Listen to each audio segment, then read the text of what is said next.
Teman cerita misteri kali ini dengan kisah kamar terlarang. Desa Ngrandu, sebuah desa kecil tepatnya di wilayah Jawa Timur. Warga desanya kebanyakan bekerja di sawah dan memelihara ternak. Desanya tampak asri, warganya ramah dan saling tolong-menolong. Tetapi kebanyakan yang tinggal di desa sudah pada lanjut usia, karena pemudanya lebih senang bekerja merantau di kota besar. Termasuk anak perempuan Pak Bambang dan Bu Siti. Namanya Fitri. Setelah lulus SMA, dia juga pergi ke kota besar untuk bekerja, tepatnya di Surabaya. Bekerja di pabrik plastik. Fitri berangkat dari desa bersama teman sekolah SMA-nya. Namanya Heni. Sebenarnya kedua orang tua si Fitri keberatan melepas anak perempuannya bekerja di luar kota. Tapi karena Fitri pandai merayu dan meyakinkan, akhirnya kedua orang tuanya mengizinkan. Dan tidak terasa Fitri dan Heni sudah 1 bulan meninggalkan kampung halamannya. Mereka menyewa kamar kos-kosan di belakang pabrik. Selama bekerja 1 bulan, semua berjalan normal. Berangkat kerja jam 8 dan pulang jam 4 sore. Mereka berdua pulang pergi berjalan kaki karena jaraknya yang dekat. Hingga pada suatu siang, bos pabrik memanggil ke ruangannya. Fitri merasa khawatir sekali, takut kalau dia melakukan kesalahan dan dipecat. Ada apa ya, gumam Fitri dalam hati. Tiba di depan ruangan bosnya, Fitri mengetuk pintu perlahan, dan dari dalam bosnya menyahut, "Ya, masuk aja." Fitri pun langsung masuk. Bosnya seorang perempuan bernama Ibu Ida. Kira-kira umurnya 50 tahunan, tetapi masih kelihatan cantik dengan kulit kuning langsatnya. "Kamu Fitri ya?" tanya Bu Ida membuka pembicaraan. "Ya Bu, saya Fitri," jawab Fitri was-was karena perasaannya campur aduk gak karuan saat itu. "Begini Fit, apakah kamu mau membantu saya membersihkan ruangan ini?" tanya Ibu Ida. "Ya Bu, saya bersedia," jawab Fitri. Lega plong dalam hatinya, kiraan mau dipecat atau dimarahi Ibu Ida karena melakukan kesalahan. Tetapi Fitri terpaksa mengiyakan Ibu Ida karena yang menyuruh bosnya langsung. Fitri tidak berani menolaknya, padahal bekerjanya di pabrik bukan tukang bersih-bersih, gumam Fitri dalam hati. "Baiklah, mulai besok kamu pagi datang langsung ke sini ya, bersih-bersih di sini. Bila kamu capek dan tidak ingin kembali ke pabrik, kamu boleh langsung pulang kok, nanti kamu dibayar double gaji pabrik dan bersih-bersih," kata Ibu Ida. "Baik Bu, terima kasih," jawab Fitri senang sekali. "Dan ada satu lagi, kamu jangan membersihkan satu kamar ini," kata Ibu Ida sambil menunjuk salah satu kamar yang tertutup rapat, letaknya paling belakang sendiri. "Baik Bu," jawab Fitri mengangguk penuh tanda tanya. Singkat cerita, setelah pagi datang, Fitri pun langsung menuju ruangannya Ibu Ida. Di sana ada 3 kamar dan 4 termasuk kamar mandi. Fitri pun mulai membersihkan ruangan itu, menyapu, mengepel, dan membersihkan toilet. Dan setiap melewati kamar terlarang, Fitri seperti mendengar suatu suara sayup-sayup dari dalam kamar memanggil namanya. Tadinya Fitri tidak menggubrisnya. "Ah, mungkin perasaanku saja," gumam Fitri dalam hati. Setelah seminggu berjalan membersihkan ruangan Bu Ida, kali ini suara itu semakin jelas memanggilnya. Pak Fitri merasa tidak nyaman dan takut, dan Fitri pun melaporkan ini ke Ibu Ida. "Oh, itu cuma perasaanmu saja, lagian ruangan itu kosong, jadi nggak mungkin kalau ada yang memanggil," jawab Bu Ida tersenyum aneh. Dalam hati Fitri merinding melihat senyuman Bu Ida, apalagi tatapan matanya. Fitri merasa takut. Pagi itu seperti biasa Fitri membersihkan ruangan Bu Ida, dan setiap melewati kamar itu bulu kuduknya meremang.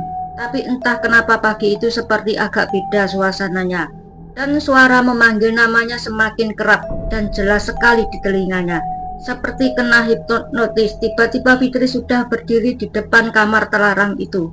Dan pintu yang biasanya terkunci rapat, tapi entah kenapa pintu itu bisa terbuka sendiri. Fitri pun masuk ke kamar terlarang itu. Di dalam kamar ada patung kecil, terbuat dari kayu warnanya coklat. Bentuknya seperti siluman, dan di bawah patung ada sesajen, kembang 7 rupa, dan uang lembaran 100 ribuan digantung di patung itu. "Tempat apa ini?" gumam Fitri dalam hati.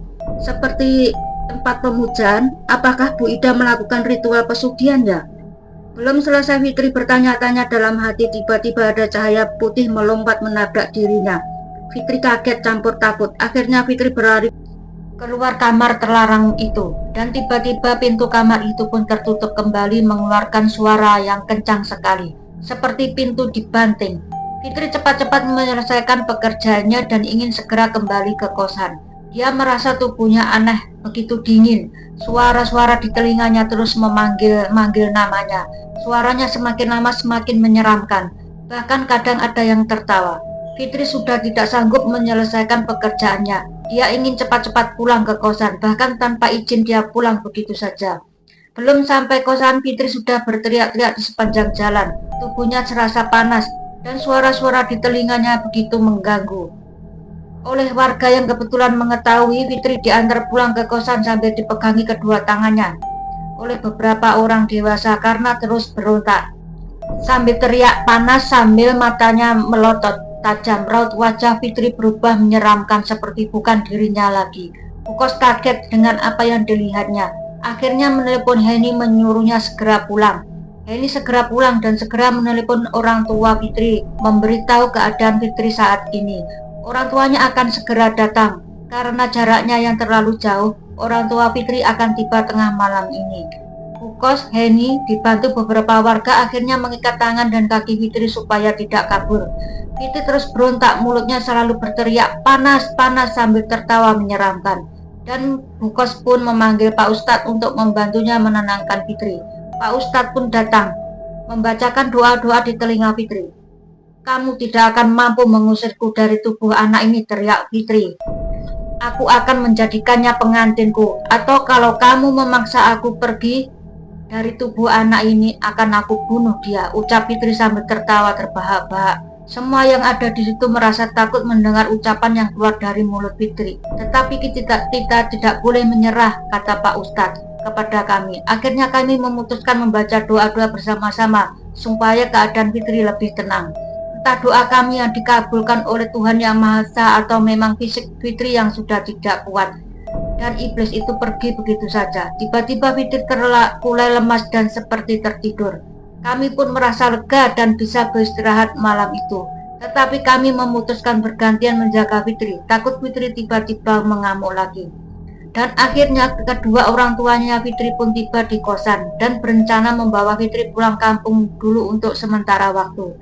Hingga pagi pun tiba, Fitri sudah sadar, tetapi dia bingung. Perasaan aku tadi lagi bersih-bersih ruangan Bu Ida, tetapi kenapa sekarang tiba-tiba berada di kamar kosan ya, ucap Fitri lirik.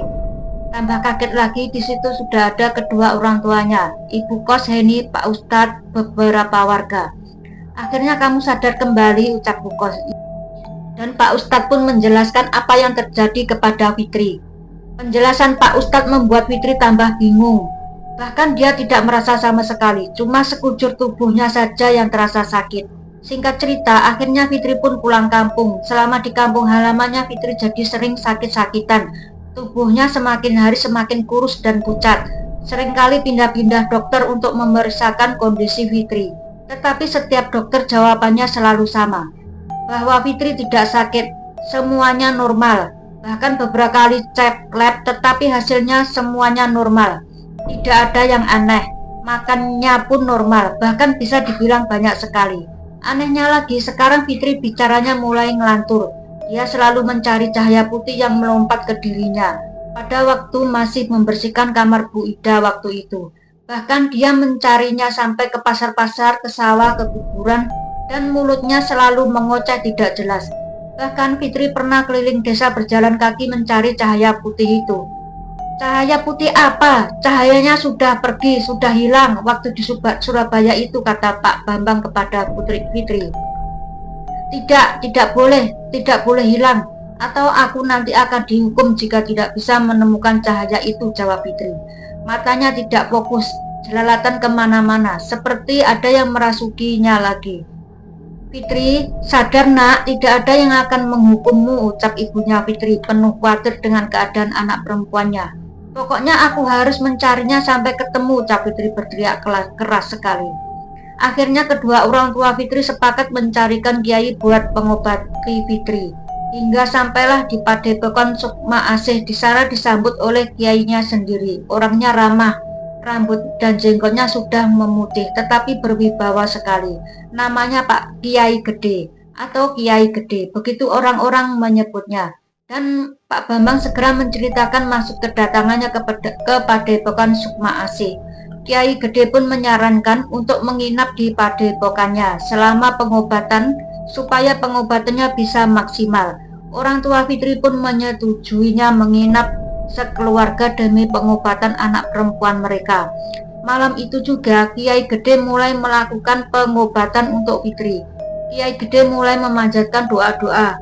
Fitri duduk bersilah di hadapan Kiai Gede dan orang tuanya duduk di samping Fitri serta beberapa siswa padepokan. Mereka duduk dengan penuh tegang dan was-was sambil berdoa dalam hati supaya pengobatannya lancar. Tetapi Fitri tiba-tiba saja kerasukan lagi, kali ini tidak mengamuk seperti sebelumnya. Dia tetap duduk bersila, matanya melotot tajam sambil menantang Kiai Gede. Kamu tidak akan sanggup melawanku. Anak ini sudah dipersembahkan sebagai pengantinku. Siapa yang mau persembahkan? Tanya Kiai Gede. Bosnya, jawab Fitri dengan suara yang berubah seram sekali. Tetapi anak ini tidak mengerti. Bahkan dia tidak mau dijadikan tumbal pesugihan. Kenapa bukan nyawa yang menyuruhmu yang kau ambil? Bentak Kiai Gede. Tiba-tiba Fitri tertawa terbahak-bahak. Dia ingin beranjak berdiri, tetapi beberapa siswa padepokan dan ayahnya Fitri dengan cepat segera menahan Fitri, memegangi tangan dan kakinya, takut kalau Fitri mengamuk dan pergi kabur. Kiai Gede mulutnya terus memanjatkan doa-doa. Biarkan aku membawanya, aku suka anak ini, teriak Fitri menyeramkan.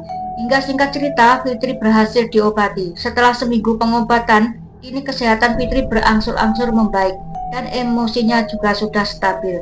Akhirnya mereka pun diizinkan meninggalkan padepokan. Fitri mendengar kabarnya Bu Ida dari Heni. Selama Fitri sakit di kampung, Bu Ida pun juga sakit dan meninggal. Karena kali ini Ibu Ida tidak mendapatkan tumbal, sehingga akhirnya dia sendiri yang jadi tumbal pesugihannya.